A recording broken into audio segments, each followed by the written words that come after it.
שלום, אני סי, תלמידה בחוג לבלשנות באוניברסיטת תל אביב. שלום, אני שאול. שלום, אני נועה.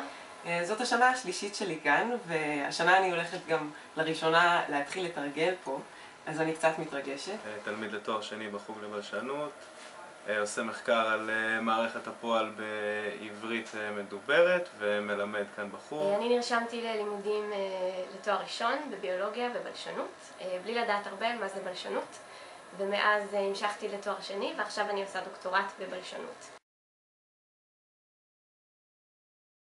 הגעתי לחוג כי בעיניי בלשנות זה הדבר הכי מרתק שאפשר ללמוד בעולם. הדרך שבה זה משפיע על החשיבה שלנו, הדרך שבה למידת הבלשנות משפיעה על החשיבה הלשונית שלי ועל החשיבה שלי בכלל, על היכולת שלי להבין בני אדם ואת הדרך שבה המערכות הקוגניטיביות שלנו פועלות. מצאתי כאן סביבת לימודים ועבודה מדהימה, גם ברמה האקדמית וגם ברמה האישית.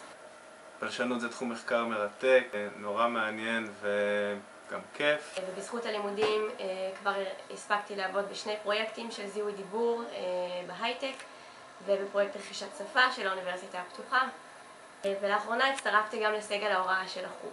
ומעבר לזה, היכולת להשיג עבודה בחברת הייטק כבר בשנה השנייה שלי כאן השפיעו עליי לחשוב שאולי זה הדבר שגם אתם צריכים ללמוד. אז בואו לחוג לבלשנות.